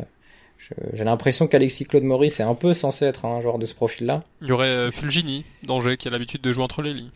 Ouais, c'est vrai. Mais est-ce qu'il est prêt pour le niveau supérieur? Peut-être pas encore. Mais voilà, on attend des joueurs français du niveau de Phil Foden et compagnie. Peut-être que Diop se développera aussi bien, mais et là, je vais pouvoir faire la transition vers l'équipe A, où je vais donner la composition de ce match nul 1-1 contre l'Ukraine d'Andrei Shevchenko. But de Griezmann à la 19e, CSC de Kimpembe à la 57e. Je dormais déjà, parce que je me suis endormi à peu près à la 30e minute. J'étais complètement cuit. Composition de l'équipe de France, Lloris dans les buts. Pavard, Varane, Kimpembe, Hernandez derrière, Kanté et Rabiot au milieu de terrain, Coman à droite, Mbappé à gauche, Griezmann derrière, Olivier Giroud. Je vais pas donner la composition de l'Ukraine, juste préciser que le Malinois était titulaire. Malinowski, tout comme Zinchenko dans un rôle de numéro 8-10, qu'il a peut-être mieux tenu d'ailleurs que les 8-10 de l'équipe de France qui joue 8-10 tous les week-ends. Oui. Aussi un autre problème. 18 tirs à 3 pour l'équipe de France quand même, 64% de possession, donc ça n'a pas été aussi stérile que les espoirs, Christophe. Mais quels ont été les problèmes de cette équipe de France A contre l'Ukraine qui avait été terrassée au Stade de France il y a quelques mois, mais c'était un match amical. Ouais, alors déjà, juste, je suis désolé, c'est un peu ma spéciale, mais revenir à ce que vous disiez juste avant, fermer le chapitre, ça m'a fait penser, en fait, je me suis trouvé un peu une réponse à ma question, à savoir que si nos joueurs sont si bien formés, c'est peut-être justement lié à ce que je disais sur le côté, puisqu'il n'y a aucune passerelle entre les équipes U19, réserve et le haut niveau, au final, t'as des formateurs de carrière qui, au lieu de faire une carrière de fou dans la première division, restent avec des U19 ou autres, et du coup, font parler leur expertise, ils sont peut-être parfois meilleurs que les entraîneurs de Ligue 1, et du coup, c'est pour ça que peut-être que t'as des joueurs de 18 ans qui sortent très très fort, et qui ensuite ne progressent plus, parce que le meilleur entraîneur qu'ils croisent dans leur vie, entre guillemets, en tout cas le plus talentueux, le plus ambitieux sera dans des équipes jeunes, parce que ce mec-là n'aura jamais eu l'occasion d'entraîner chez les A, mais du coup, voilà, tu peux avoir une stagnation ensuite. Pour l'équipe de France A, en fait, j'avais lu les commentaires, moi j'ai vu le match en différé sur le direct, j'étais sur les Pays-Bas Espoir, j'ai vu tous les commentaires un peu catastrophés, je me disais visiblement le match doit être assez horrible, je vais le regarder, mais je vais un peu lire les brèves l'équipe en faisant ça, faire un peu autre chose, voilà, parce que ça vite être chiant. Et sur la première période, la France marque à des occasions, et c'est pas incroyable, mais pour du foot de sélection, je trouvais ça pas trop moche, et je trouvais ça finalement assez pertinent. C'est-à-dire que la France, dominait son sujet, ne concédait quasiment rien, et on va dire que sur le volume d'occasions, c'était à peu près un truc logique. C'est-à-dire que tu concèdes rien, t'as genre un but et 4 grosses occasions de marquer, même si le but est hors jeu, à la limite, l'approche pour moi se justifiait. Si t'es en 16 sur 90 minutes, ça fait genre 7 ou 8 grosses occasions à 1 ou à 0. Bon, a priori, c'est un rapport de force qui doit te permettre d'assurer le minimum dans une préparation réduite et avec une série de 3 matchs rapprochés. Donc, sur la première période, j'ai pas grand chose à dire. C'est un peu toujours la même chose avec l'équipe de France. Mais t'arrivais quand même à mettre tes individualités dans des plutôt bonnes conditions, même si tout n'est pas au même niveau. Mbappé était un peu éteint, etc. Le problème, c'est qu'ensuite, sur la deuxième période, au-delà du but égalier, le but concédé, qui repose sur pas grand chose, un coup de billard, etc. T'as des situations initiales qui sont plus dangereuses que celle-ci contre toi, dans l'absolu. En fait, ce qui m'embête, c'est que derrière, t'as pas de réaction, et que au final, Tu joues à un partout comme tu jouais à 1-0, comme tu jouais à 0-0 mais au bout de 5 minutes. Et c'est même de pire en pire au fil des minutes. Et il n'y a pas de... En fait, tu comprends pas ce que cette équipe cherche à faire. Autant il y a des plans de jeu qui, moi, m'ennuient un petit peu, qui sont très répétitifs, mais en gros, tu vas essayer d'étouffer l'adversaire et multiplier les centres. Quand t'es supérieur techniquement et qu'en gros, tu récupères assez facilement les ballons, que tu progresses assez facilement, t'arrives proche des 30 derniers mètres et tu mets dans la boîte, tu mets dans la boîte, tu mets dans la boîte. Ça peut être un peu chiant visuellement et ça repose beaucoup sur la domination physique, etc. Mais au moins, enfin, je vois la logique et ça peut te permettre de gagner des grandes compétitions. Là, honnêtement, je suis incapable de dire quels étaient les circuits d'attaque voulus par l'équipe de France une fois que le scénario était défavorable et qu'il fallait quand même essayer de forcer un petit peu ta première façon de jouer pour faire la différence. J'ai vu les mêmes attitudes des deux milieux qui vont sortir de la pression, mais pour ne pas oser y rentrer après, jouer de manière très neutre. Bon, Rabiot, toujours autant de mal. Moi, c'est pas nouveau avec ce joueur-là, ou à part quand il se projette balle au pied, j'ai un peu du mal à vraiment voir ce qui en fait un joueur de très très haut niveau. D'ailleurs, je suis pas sûr qu'il reste à la Juve l'année prochaine, parce que même là-bas, il fait pas une saison incroyable. Mais oui, à partir du moment où t'as pas de profondeur, où Mbappé n'arrive pas à faire des différences en 1 contre 1, ou Coman en faisait, mais où il sort parce qu'il est un peu cramé, il était un peu blessé, bah il y a rien en fait. Enfin, passer la 60e, c'est absolument pas intéressant. Et tu n'as plus cette excuse de dire oui, mais t'as un 0 et tu contrôles et t'as des occasions, parce que là ensuite t'en as même plus. Donc je suis un peu triste. Si les demi-temps avaient été inversés, je pense que je serais resté sur un sentiment mitigé. Là, ce qui reste, c'est de se dire, mais en fait, qu'est-ce que tu fais face à des blocs bas? J'avais l'impression de voir Lille face à Nîmes que j'avais vu au stade quelques jours plus tôt, et ça fait un truc un peu redondant qui m'embête un petit peu, parce que c'est un bloc bas, c'est chiant, mais il y a quand même des moyens de l'attaquer, quoi. C'est pas le code secret du foot, sinon tout le monde ferait un bloc bas et t'aurais que des matchs nuls 0-0. En fait, j'aurais du mal à être exigeant et dans le reproche par rapport à ce match pour l'équipe de France, parce que je sais pas si c'est le cas pour les joueurs, mais moi je suis complètement dépassé par le flow des matchs et l'enchaînement des matchs. Donc Est-ce que tu es dépassé par la vie, Raphaël? Non, la vie ça va par moment, mais l'enchaînement des matchs. Alors je regarde s'il y a d'autres sélections, grosses sélections qui se sont un peu. Est-ce qu'en fait il faut pas plutôt s'inquiéter pour la santé du téléspectateur plus que pour la santé des joueurs pour l'enchaînement des matchs? Bah écoute, tu vois, là, normalement les trêves internationales, on pouvait en profiter pour faire quelques jours de repos, mais maintenant vu qu'il y a 3 matchs dans une trêve. Plus maintenant l'Euro Espoir dans cette phase de cette trêve internationale là, ça fait beaucoup. Et je regardais qui s'était raté sinon dans les gros. Bon, il y a l'Espagne qui a été tenue en échec par l'immense Grèce. La Grèce qui a fait un tir, il me semble, sur le match.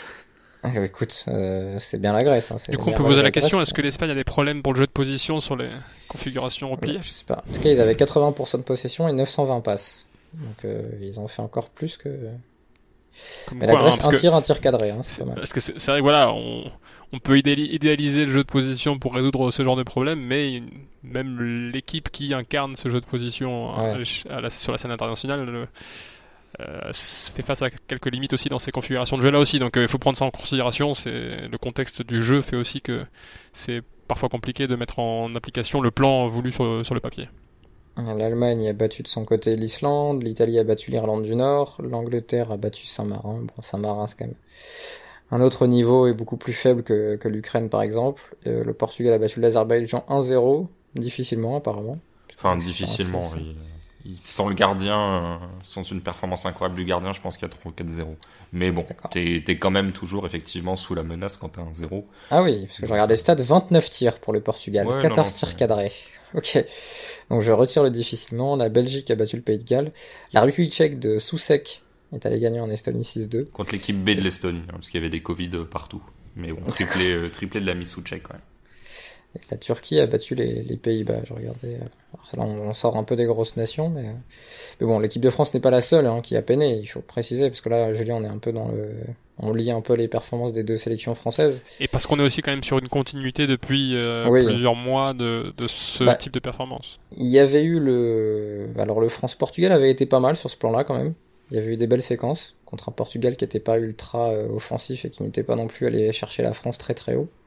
Donc tu t'étais dit que ça pouvait être intéressant. Mais c'est vrai que sinon on a du mal à trouver une continuité et un fil narratif dans l'évolution de la France sur attaque placée. Et ça fait...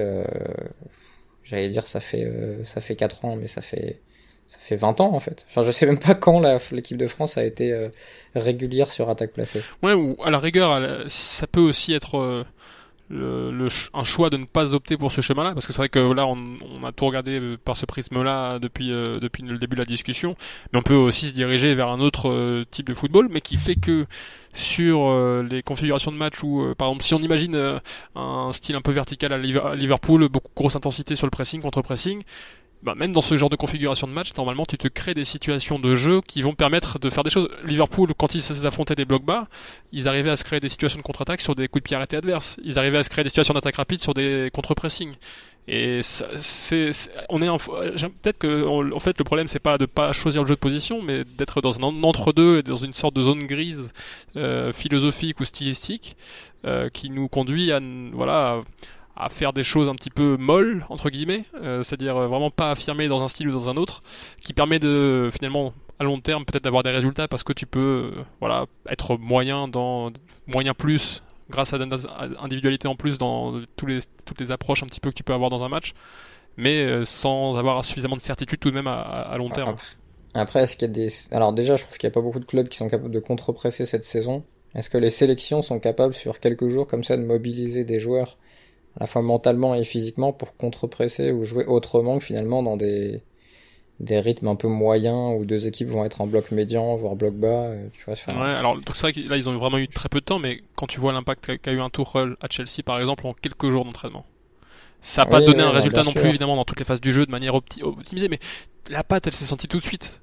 Donc un coach, je pense qu'un Capellas quand il est arrivé au Danemark, je pense que sa patte elle s'est sentie tout de suite dans son équipe des moins de 20 ans. Non, mais bien sûr, après, en fait, faudrait que j'ai vu les autres grosses nations là en ce moment, et Deschamps a ce truc en même temps de construire sur d'autres critères que parfois nous on voudrait, parce on n'est pas forcément directement dans le résultat et dans la gestion psychologique du groupe et dans les statuts à gérer et tout ça. Mais c'est à se demander en fait qu'est-ce qui nous intéresse dans le football de sélection aujourd'hui finalement. Et qu'est-ce qu'on attend de ces matchs-là? Pourquoi on regarde ces matchs-là finalement? Les espoirs, ça m'intéresse, et je les regarde parce que j'ai envie de savoir comment évoluent les jeunes joueurs. C'est pour ça que ça m'intéresse. Mais l'équipe A, déjà, on n'a pas joué à l'Euro, on est en train d'essayer de jouer à la qualif pour la Coupe du Monde. Donc t'as aussi ce truc-là qui fait que tout ça a un peu moins de sens. Moi, je sais pas ce qu'en pense Christophe. Est-ce que t'as vu des matchs des autres nations, d'ailleurs, Christophe, lors de cette trève des autres grosses nations, à part le Portugal, dont tu m'as dit qu'ils avaient eu beaucoup d'occasions? Ça tout vu pour le banquet. Le temps, au bout d'un moment, genre là, cet après-midi, il y avait un match chez Sport à 15h, à 18h, à 21h. J'ai vu quelques minutes, plus l'équipe de France, mais pas suffisamment, quoi, pour avoir Non, mais tu vois, je pose la question à Julien aussi, qui en plus la période d'une rare période d'inactivité pour lui. Mais bon, l'inactivité pour Julien Moment que relative. Non, mais généralement, c'est vrai que les phases de trêve internationale, c'était justement pour moi l'occasion de souffler, donc je suivais de manière assez lointaine ce qui pouvait se passer sur le terrain. J'étais beaucoup plus assidu évidemment sur les championnats parce que c'était le cœur de mon activité, donc je pouvais souffler. Mais est-ce que c'est pas le cas pour les joueurs maintenant aussi finalement? Est-ce que les trêves sont pas pour eux vus parfois comme un truc où on est censé souffler? Il y a des choses qui s'y jouent quand même sur la valeur du joueur, sur des étapes à franchir pour dégoter un nouveau contrat. Il y a des enjeux quand même, mais c'est vrai que historiquement, ce qui fait encore fantasmer un petit peu, je pense, sur le foot international, c'est qu'on imagine ça l'agrégation de profils pour générer un peu l'équipe ultime de son pays avec les plus grands talents de son pays. Là, concrètement, sur le 11 de l'équipe de France, qui joue quelque chose à part Rabiot? Oui, mais après ça, c'est aussi lié à une dynamique d'équipe. Je pense qu'il y a des sélections où un peu plus de choses se jouent. Oui, non, mais c'est pour ça pour l'Ukraine, pour la Grèce, là, qui vont jouer contre des gros et aller prendre un point du nul, c'est déjà, là, il y a un énorme enjeu parce qu'ils visaient la Coupe du Monde. Pour l'équipe de France, où je suis sûr que les mecs se disent que de toute façon, ils vont finir par se qualifier. Tu vois, je sais pas, je sais. Il y a une grosse réflexion à avoir sur ce qu'on fait. Non, mais il y a une grosse réflexion à avoir sur ce qu'on fait du foot de sélection, en fait. Parce que, c'est pas nouveau comme réflexion, mais on arrive vraiment à un point de rupture, là, je trouve, sur l'enchaînement des matchs et la qualité tout simplement des matchs. Alors je te propose plutôt que de bosser tout le mois d'avril sur le bouquin, de plancher sur cette réforme du foot international et de l'envoyer à Gianni Infantino. Ouais, je sais pas, Arsène Wenger s'occupe pas de ça? S'occupe que des règles? Il s'occupe du hors-jeu pour l'instant. Ah d'accord. Ah oui, j'ai vu que Van Basten avait une super idée de juste supprimer le hors-jeu.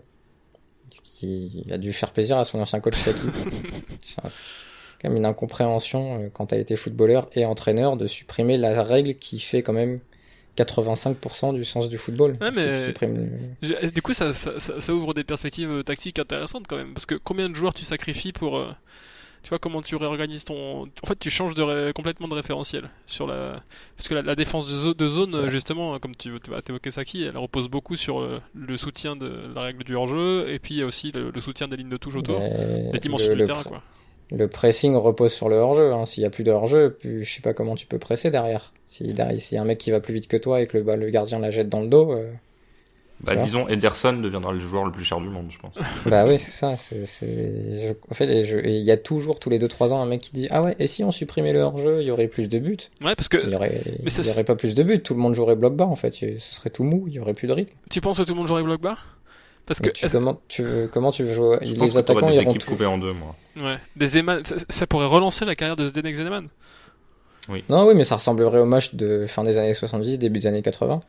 Ah, mais il y avait le hors-jeu passif à l'époque, et c'était quand même hyper pénalisant parce que. Ouais, mais sauf que personne pressait, donc en fait les équipes étaient coupées en deux. Parce qu'il y avait la passe entre au gardien qui permettait aussi de couper court au pressing, mais là tu peux imaginer, là tu vois, on parle d'athlétisation du jeu, le fait que ça va plus vite, que les espaces sont réduits par le fait que les blocs défensifs sont de plus en plus optimisés. On l'a vu avec l'équipe de France Espoir, même des U21 danois en quelques jours sont capables de te proposer un bloc défensif tellement compact que t'as pas de jeu. Est-ce que là ce serait pas la solution pour étirer complètement ces blocs et réouvrir des espaces? Je sais qu'on en a déjà parlé dans Vue du banc. Plutôt que de retirer un joueur comme c'est pour proposer ailleurs parfois. Ouais. Mais je pense que la solution, parce qu'aujourd'hui le problème c'est qu'il y a tellement de pressing, alors pas cette saison, mais jusque là il y avait tellement de pressing que les équipes sont hyper compactes et que t'as plus le temps pour jouer en fait. Donc t'es dans du pressing contre du pressing. Et je sais plus dans quel épisode j'avais proposé en fait qu'on recule la ligne de hors-jeu non pas à la médiane, mais que la ligne de hors-jeu soit dans chaque camp derrière le rond central par exemple. Ou tu vois 10-15 mètres plus loin. C'est-à-dire que au lieu de presser sur un demi-terrain, ce qui avec 11 joueurs rend tout hyper compact, bah tu dois presser, mais tu dois presser sur 65-70 mètres au lieu de 50. Ça redonnerait de l'espace aux équipes. Que finalement la zone de hors-jeu soit 20 mètres dans chaque camp plutôt qu'à la médiane. Ça c'est un truc qui pourrait être pensé. Finalement tu serais pas hors-jeu tant que t'as pas dépassé cette ligne qui est derrière le rond central dans chaque camp. Pour moi, ça reste le truc le plus simple à implémenter. Tu pourrais même le marquer sur le terrain. Il y aurait plus besoin de VAR juste enfin, il y aurait une ligne en plus, mais il y aurait une VAR dès que tu serais derrière cette zone-là. Mais je sais pas. Supprimer un joueur, je pense que ça casserait tout le sens du football. Supprimer le hors-jeu, ça casserait tout le sens du football aussi. Si tu veux changer la règle et qu'il y ait un peu plus d'espace, parce qu'en effet, on arrive à un point où il y a plus d'espace et les profils de joueurs se raréfient. Je pense qu'il y a peut-être cette idée-là. Bon, après, le foot va bien comme il est en tant que jeu. Hein. Il n'est pas au bout du rouleau, mais s'il y a une réflexion à avoir, je pense que c'est plutôt celle-là. Et peut-être que la solution finalement va se générer de manière naturelle par l'évolution du joueur aussi, puisqu'on parle un petit peu, voilà, on a atteint une sorte d'accomplissement sur le plan physique avec des athlètes qui sont présents aujourd'hui, même si on peut peut-être aller encore plus loin. Maintenant, c'est rattraper sur le plan mental, sur le plan cognitif, sur le plan de la réflexion pour prendre des décisions plus rapides. Et du coup, faire que le cerveau, la réflexion aille aussi vite que les jambes, et ça peut naturellement, en fait, de manière un peu subjective, distordre un petit peu la conception des espaces, justement. Ce qui peut sembler comme un espace réduit aujourd'hui peut dans 5 ans, si on entraîne le footballeur de demain à avoir les solutions adéquates dans ces configurations de jeu toujours plus rapides, ces espaces en fait de manière subjective ils seront un peu plus grands. Ouais, pour revenir à l'équipe de France, parce que là on a vachement digressé, est-ce qu'il y a des choses à rajouter, Christophe, on en a pas beaucoup parlé, mais le match avait pas l'air tellement intéressant. Est-ce qu'il y a des choses à dire de plus sur cette équipe de France qui a fait un partout contre l'Ukraine? Alors je vais rappeler la poule de l'équipe de France pour qu'il n'y ait pas une terrible inquiétude après ce match nul. La France va jouer contre la Bosnie, le Kazakhstan et la Finlande. Ce sont les 3 autres équipes du groupe, et d'ailleurs le prochain match c'est contre le Kazakhstan au Kazakhstan. Et ensuite un match en Bosnie. Qu'est-ce qu'on peut rajouter sur cette rencontre? Est-ce qu'il y a des performances individuelles à noter? Est-ce qu'il y a des Ukrainiens qui t'ont plu? T'es libre.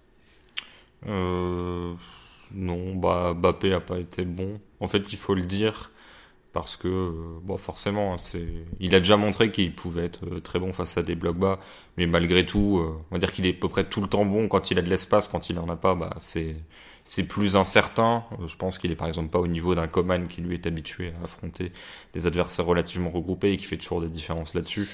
Je vais te lire les temps de jeu de Mbappé depuis le 31 janvier. Ah oui, non, mais c'est un Christophe. délire, oui. 90 minutes contre Lorient, 80 minutes contre Nîmes, 90 minutes contre Marseille, 30 minutes contre Caen, 90 minutes contre Nice, 90 contre Barcelone, 90 contre Monaco, 90 contre Dijon, 90 contre Barcelone, 90 contre Nantes, 50 contre Lille, 70 contre Lyon et là 77 contre l'Ukraine. Là c'est il y a 7 semaines. Non, mais et c'est ça le problème, c'est-à-dire que alors je sais pas à quel point ça joue, mais déjà sur tous les matchs où il avait des courses de 40 mètres à faire sur les transitions, bah c'est sûr que c'est pas des sprints de 10 mètres, donc déjà ça peut fatiguer un petit peu plus. Il n'y a pas eu de trêve quasiment, enfin c'était un peu spécial là sur bon, la France s'est arrêtée, mais malgré tout, la reprise de saison, ses blessures, tout ça, la préparation n'a pas été exactement la même que les années précédentes. Et oui, je pense que ça fait partie typiquement des joueurs. Autant un Griezmann, je pense, et d'ailleurs ça se voit, hein, c'est pas loin d'être le meilleur français avec Coman. Je pense qu'il est content d'être là parce qu'à Barcelone, il est pas bon. Enfin voilà, pour un Griezmann, il est pas bon. Il est pas horrible, mais il est pas du tout au niveau qui serait attendu pour un tel joueur. Et je pense que d'aller en équipe de France, ça lui fait une bouffée d'air frais, comme ça en faisait une pour Giroud. Alors peut-être un tout petit peu moins sur ce rassemblement-là, mais sur les précédents. Et je pense que c'est aussi ça qui explique notamment qu'un Giroud soit meilleur en équipe de France. C'est-à-dire que je pense que c'était l'un des rares à 100% quand tout le monde était à 75.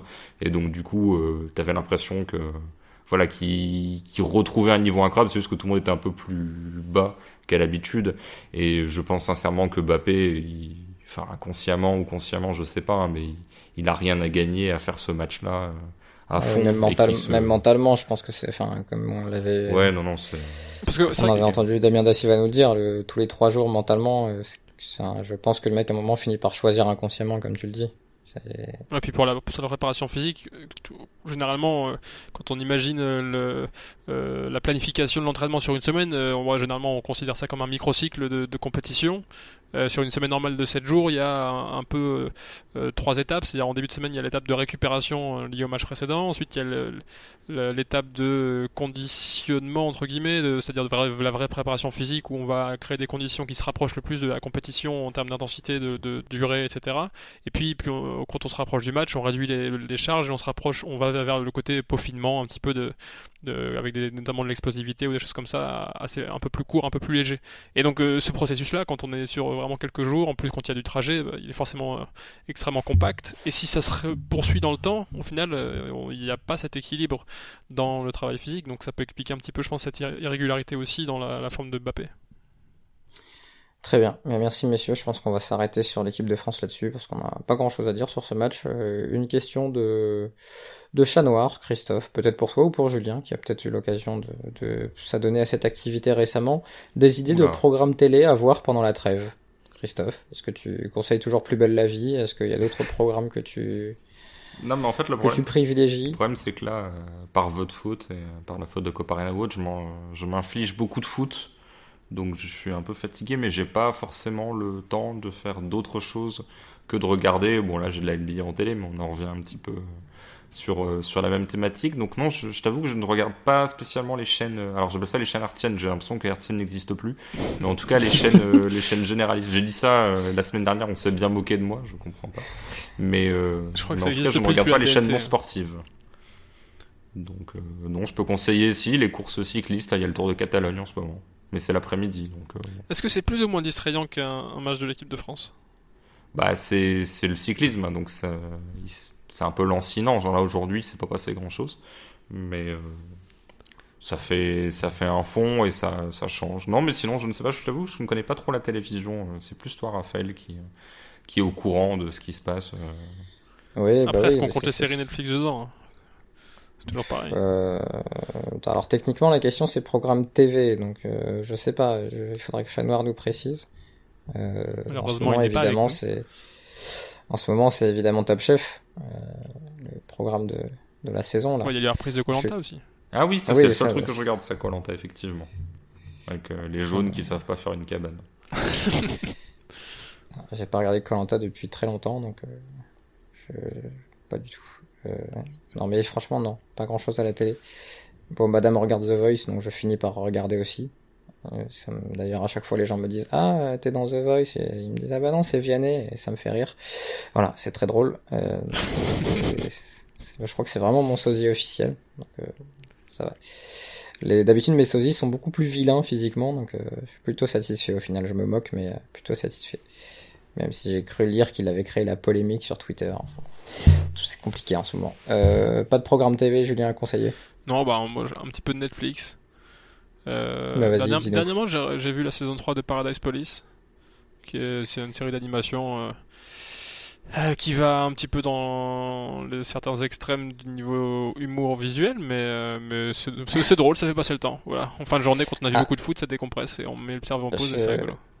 Je vous conseille la version basket de Last Chance U. Ah, justement, je l'ai ajouté. Qui est parti dans l'est de Los Angeles suivre un coach universitaire qui récupère des mecs qui ont eu des parcours un peu accidentés et qui essaie de relancer pour retrouver des grandes facs avec des bourses. Et c'est plutôt pas mal. Alors sur le foot américain, je trouve que ça avait un peu perdu de son intérêt. Les 2 premières saisons étaient sympas dans Mississippi, mais ensuite... C'était toujours un peu les mêmes coachs, quoi. Des coachs qui créent tout le temps, très peu de temps pour un peu plus d'introspection. Et là, cette année, c'est plutôt pas mal. Donc si vous avez du temps, il y a que 8 épisodes, je crois, cette saison. Parce que la saison a été interrompue par le Covid. Je ne dirai jamais le Covid au féminin. C'était plutôt sympa, plutôt intéressant. Et puis pour les gens qui sont dans le monde du sport, il y a toujours plein de leçons à tirer de ces documentaires-là. Il paraît que le truc sur la F1 est bien, mais comme je ne suis pas du tout la F1 et que je connais pas la moitié des noms des pilotes. Justement, c'est franchement celui qui suit toute la saison, justement, il apprend pas grand-chose parce qu'il a suivi toutes les polémiques, mais c'est tellement bien mis en scène. Ouais, par contre et puis les images sont incroyables aussi. Mais c'est à pleurer quand tu vois en comparaison le niveau des documentaires foot produits en général par les clubs eux-mêmes ou par les ligues qui n'ont pas du tout compris que si tu édulcores tout et que tu montres rien, bah les gens ne s'intéressent pas à tes documentaires et que ça ne crée pas d'enthousiasme. Alors que la F1 qui était complètement vieillissante il y a 10 ans maintenant est limite le sport le plus suivi sur Canal. Donc je sais pas. Peut-être des leçons à tirer pour les diffuseurs. À bon entendeur. À méditer. Le message est passé. Voilà, très bien. On va enchaîner avec les paris avec notre partenaire PMU.fr. PMU vous présente la séquence prono. Merci Julien. Les paris avec PMU.fr, on va évidemment commencer par Christophe Kuchli qui nous propose, alors là non, je vais pas te laisser commencer par celui-là, je vais te laisser commencer par Autriche-Île-Féroé, Christophe. Oui. On va faire un ping-pong tous les deux. Après, je donnerai le mien, puis tu redonneras... Non, je vais me donner les 2 miens après, et tu finiras par ton dernier pari, qui est absolument incroyable. Mais d'abord, Autriche, Île-Féroé, c'est un match qui arrive je ne sais plus quand. Donc on fait ça en ABBA. Exactement, comme ce qui devrait être apparemment les tirs au but pour que ce soit plus équitable. Ouais, mais sauf qu'on s'y perd vite. Enfin, moi, ça me gonfle, parce que je comprends pas où ça en est. Alors, mon premier pari, Autriche-Île-Féroé. L'Autriche marquera 4 buts ou plus, c'est à 2,15. Donc c'est-à-dire que la cote elle est pas incroyable, mais sur le dernier épisode j'avais passé une cote légèrement supérieure à 2 avec Messi qui marque et le Barça qui gagne. On avait mis 2 et le Barça en avait mis 6, donc ça s'était plutôt bien passé. Donc je reste sur l'idée d'avoir un pari alors relativement safe, même si on n'est jamais totalement sûr. L'Autriche a marqué 2 buts là ce soir, il y a quelques heures, face à l'Écosse à l'extérieur avec un doublé de Kalajic, son grand attaquant de 2 mètres qui marque beaucoup à un rythme assez effréné avec Stuttgart en Bundesliga, qui va être vraiment un joueur à suivre. Je pense que l'Autriche a trouvé son attaquant. Qui a l'ancien joueur du PFC dont tu vas prononcer le nom, Christophe. Ouais, Wamangituka, Tuka, qui s'est blessé. Facile. Qui s'est blessé, je crois, pour 6 mois. Enfin, en tout cas, il s'est gravement blessé. Là, sa saison est terminée. Ah, mince. Donc pardon. Voilà. Enfin, pardon.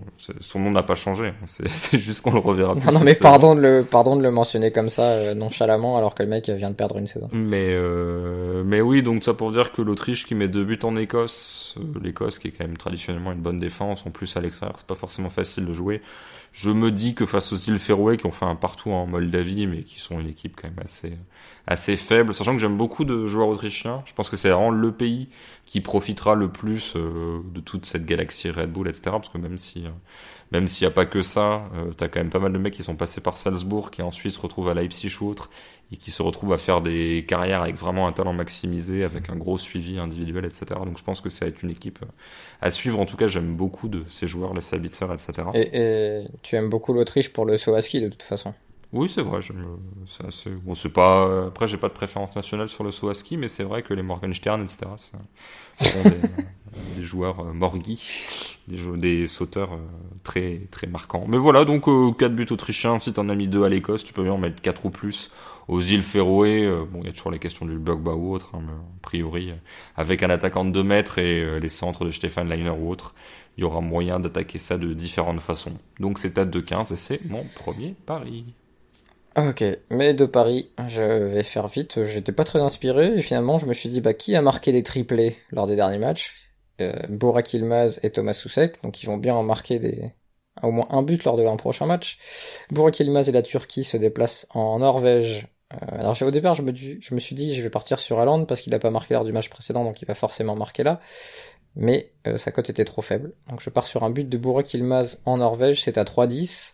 Vu sa domination physique et en même temps sa qualité technique en ce moment, dont son coup franc, contre une équipe de Norvège qui va pas fermer le jeu, vu comment ça joue maintenant, je pense que ça peut faire un beau match d'ailleurs, ce Norvège-Turquie. Il n'y a pas beaucoup de matchs très intéressants là lors du week-end qui vient, parce qu'il y a énormément de matchs déséquilibrés, donc c'était d'ailleurs pas facile de trouver des cotes intéressantes sur les vainqueurs et perdants. Mais sur les buteurs il y avait des choses, donc un petit but de Burak Yılmaz en Norvège à 3,10. Et mon autre pari concerne l'ami de Christophe Kuchli, ou faudrait plutôt dire le meilleur pote de Christophe Kuchli, Thomas Soucek, dont il nous parle quotidiennement depuis maintenant plusieurs mois, qui va jouer contre la Belgique. Christophe, je sais pas si t'étais au courant, peut-être que tu regarderas le match de tes amis belges, dont tu n'habites pas loin, et de la République tchèque, qui a, je l'ai dit, battu 6-2 l'équipe B de l'Estonie. Soucek, la cote du but est à combien à ton avis, Christophe? 4,20. 5,80. C'est bien payé. Pas mal.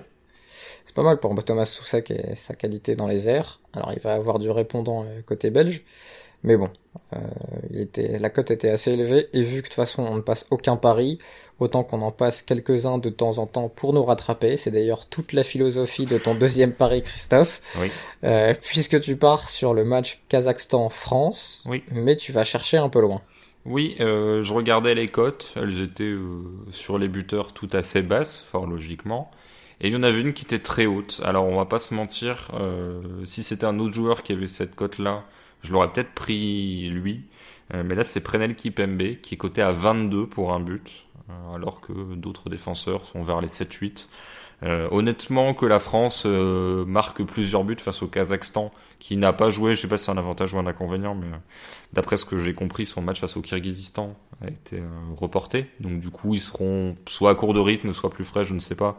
Mais dans tous les cas, c'est une équipe dont on connaît quasiment aucun joueur, et qui est largement prenable, qui est sans doute la plus faible du groupe, qui est terminée en Ligue des Nations dernière de son groupe, derrière l'Albanie, le Bélarus et la Lituanie, avec une victoire en 6 matchs. Donc voilà, c'est quand même un adversaire largement prenable. Donc qu'il puisse y avoir, peut-être pas une orgie de buts, mais 4-5, dont un sur coup de pied arrêté. Honnêtement, je pense que là, jusqu'ici, ils seront plusieurs à me suivre. Et que Kipembe soit capable de marquer sur coup de pied arrêté, il fait partie des joueurs qui montent, et non pas qui restent en couverture, type les latéraux, etc. Donc il sera forcément dans la zone. Il doit je sais pas s'il doit se faire pardonner, mais en tout cas il n'était pas parfait au-delà de son CSC. Je crois qu'à un moment il rate une relance ou autre. Enfin, je l'ai pas trouvé ultra rassurant sur le match face à l'Ukraine. Donc une espèce de petite vengeance personnelle en marquant face au Kazakhstan. C'est coté à 22, ce qui me rattraperait pas mal d'échecs des semaines précédentes. Donc rien que pour ça, ça donne envie, parce que je pense que tout le monde va vibrer avec moi. Je pense que la France entière, on sera des millions à se dire, est-ce que c'est pas le pari à 22 qui va passer à chaque coup de pied arrêté? Donc c'est-à-dire que même s'il se passe rien, ça donne quand même un enjeu au match qui est non négligeable, en espérant qu'il joue évidemment, mais ça, ce n'est pas de mon ressort. Ça c'est beau, ça. Tu arrives à créer des moyens d'attention et d'intérêt. Toi, Raphaël, c'est de poser la question, pourquoi regarder le foot international? Maintenant on sait. Absolument. Oui, bah écoutez, quand est-ce qu'est ce match? Je ne sais pas. Le 32 Brumaire. Non, je crois qu'il est... Le dimanche 15h. D'accord. Je te le dis. Et dimanche soir, 21h, il y aura l'équipe de France Espoir en Russie. Enfin, en Russie, contre la Russie, pardon. Et d'ailleurs, ça peut être un match déjà décisif. Parce que, ce deuxième bulletin peut être décisif. Parce que la Russie a gagné 4-1 et la Russie, alors l'adversaire a ouvert le jeu, l'Islande, mais c'est peut-être l'équipe qui m'a fait la meilleure impression sur le plan collectif, de la vivacité, de l'intensité, etc. Donc ça sera pas facile, hein, clairement. Je pense que tu peux être éliminé. Si tu gagnes pas et que le Danemark ne perd pas, t'es quasiment éliminé. Parce que le Russie-Danemark derrière, ils font match nul et ils passent.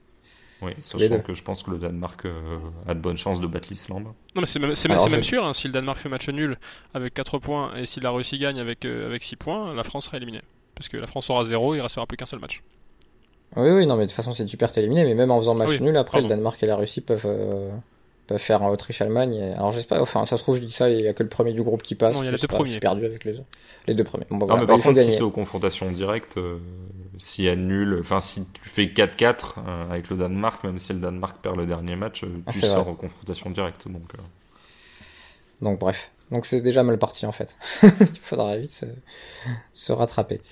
Merci, messieurs, pour cet épisode 29 de la saison 7 de Vue du banc. Merci à Julien Maumont, qui était de passage pour nous sauver les miches. C'est toujours un plaisir. Il nous a apporté beaucoup, hein. Il nous a rappelé qu'en fait on n'était pas à son niveau. C'est pas vrai. Donc voilà, nous on aimerait bien hein, qu'il reste avec nous, mais malheureusement ses prétentions salariales ne nous permettent pas de garder un homme comme ça. On sait très bien que de toute façon il y a bien quelqu'un d'intelligent qui finira par savoir exploiter tout son talent, son énorme talent, et en plus sa force de travail, hein. Il faut le dire, d'habitude il y a des gens qui sont talentueux mais qui sont pas forcément force de travail, ou inversement. Et là, je sais pas comment ils ont fait, ses parents, mais ils ont accouché d'un sacré bonhomme. Mais c'est pas de Mamadou et Raphaël, il va bosser le bouquin. Merci à vous deux, messieurs. À la prochaine. Ciao. Ciao. Cordialement. Vous avez tout compris grâce à ce podcast. C'est le moment de parier sur PMU.fr. PMU, que les meilleurs gagnent.